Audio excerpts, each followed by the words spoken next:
Thank you all, and thank you guys just for doing this. I know it's a crazy time, and I know I was just a finalist, not a winner, but I promise you my smile is going to be here just to be recognized, just to be able to be a final three, especially with these two guys. They're great guys. You can tell by we have similar stories just because we all started as walk-ons. And congrats to Jimmy.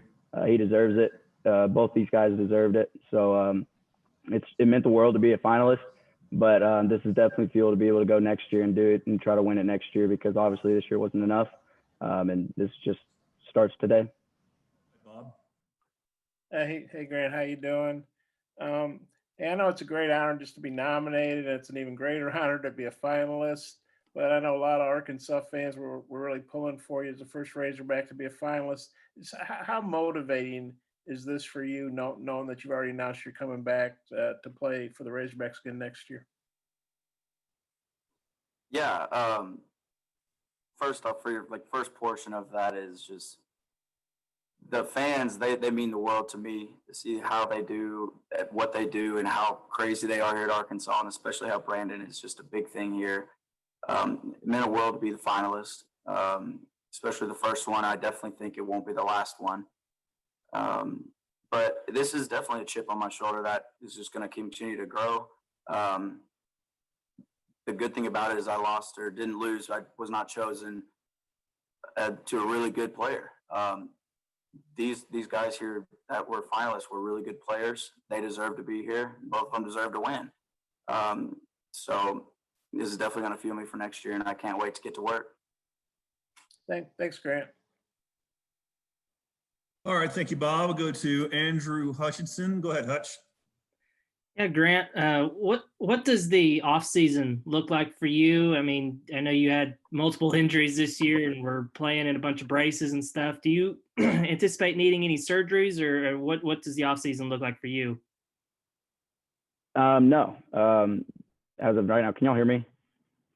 Okay. As of right now, nothing. I feel great. I was actually playing golf yesterday, so it was really good. I'm feeling good. My knee's feeling healthy. My arm's feeling healthy. It probably was just needing a little rest, because throughout the SEC, when you play SEC every single day, like you get banged up, and I just need a little bit of a break. So this off season is going to be just working hard, doing exactly what I did last off season, but going harder. I got to find a way to get more flexible, and that's just got to eat better. So it's just going to be amped up to the max. Where'd you play and what'd you shoot? I played at Ben Guerin in Fort Smith, Arkansas, and I was with a buddy, and we shot 5 over. So not amazing, but I'll just say I carried us. Of course. Okay. Any other questions for Grant real quick? We've got Jordan Black. Go ahead, Jordan.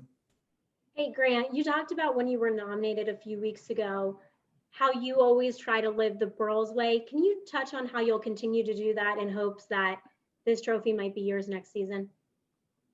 Yeah, the Burls way is just being able to, like he said, like there's always one person watching in the movie. He said, Brandon said it, or the coach, I think it was Coach Nutt at that time. He said, you have good character because you do good when no one's watching. And Brandon responded and said, there's always one person watching. There's always somebody watching. So that's the Burls way. You got to always do something the right way, and you got to do it the best way, and we got to continue to do that every single time, because there's always going to be someone watching, if it's God, and if it's just somebody peeking through as a little kid who sees himself in you and wants to grow up and be just like you. So I living the Burls way is just being able to do the right things when your name's called, and even when your name's not called. So right now, like Jimmy's going to be living the right way. He said it in his interview. He won the award, and then me and Dax, like we both didn't win the award, and we're going to be living the right way too, and we're going to be going and responding in the right way, just because that's what we do. That's how we became where we are now. So that's just a little bit about it for me. Okay, Grant, thank you. Oh, one more. Hutch, jumping back in. Go ahead, Hutch. Yeah, Grant, Tom kind of asked it earlier. You said that you've known the Brandon Burlsworth story since like high school. When you did come to Arkansas as a walk-on, was this one of those things that was kind of on your list of goals? Like, hey, by the time I leave here, I want to be a Burlsworth Trophy. When did that kind of enter your goals? It was very early because we had a nomination. It was my first year to kind of play. Our nomination was Kevin Richardson. And as soon as I saw him nominated, it kind of made me mad because I wanted to be nominated. I thought I could be the guy. But that was kind of where I set foot and I said, you know what? I don't deserve it this year. I'm going to be it and I'm going to win it. And I want to be a finalist one day.